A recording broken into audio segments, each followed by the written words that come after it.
कांग्रेस बंगाल में इस बार अकेले चुनाव लड़ रही है। कांग्रेस का फोकस मालदा, मुर्शिदाबाद, नॉर्थ दिनाजपुर और पुरुलिया पर है। ये ऐसे इलाके हैं जहां बुरे वक्त में भी कांग्रेस को अच्छा सपोर्ट मिलता है। इसलिए कांग्रेस ने अधीर रंजन चौधरी को बहरामपुर से मैदान में उतारा है।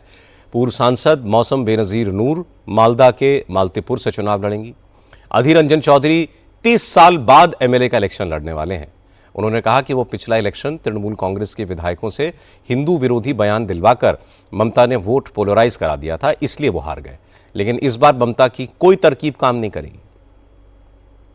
पिछले 2024 साल के चुनाव में मेरे क्षेत्र में सुनियोजित तरीके से दंगा फैलाए गए थे ममता जी की अगुवाई में, हिदायत पे।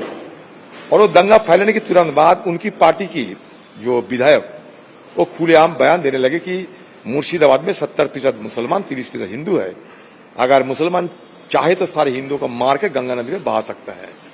वो जो उनकी जो वो बयान लेके सत्तारूढ़ पार्टी के जो एजेंसी हिंदू घर घर, हिंदू गांव गांव पहुंच गए और ये सलाह देने लगे कि सारे हिंदू लामबंद होकर बीजेपी को वोट डालो, क्योंकि वो जानती थी कि सारे हिंदू अगर लामबंद हो जाए तो अधीर चौधरी की हार निश्चित है। मुसलमान तो ज्यादा है, लेकिन मुसलमान वोट काटने के लिए बाहर से मुसलमान नेता को इसका यहाँ आयात किए गए थे और साथ साथ हिंदू वोट काटने के लिए ये घिनौने साजिश किए गए थे। बंगाल में बीजेपी ममता को हिंदू विरोधी साबित करने की कोशिश कर रही है और ममता की कोशिश बीजेपी को बंगाल का दुश्मन साबित करने की है। ममता जानती हैं कि बंगाल में लोगों में अपनी भाषा, अपनी संस्कृति, अपनी परंपरा के प्रति जबरदस्त लगाव है।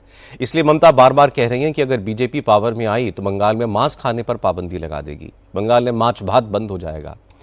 ममता का यह फॉर्मूला काम कर रहा है और बीजेपी के नेता इस पर सफाई देते घूम रहे हैं।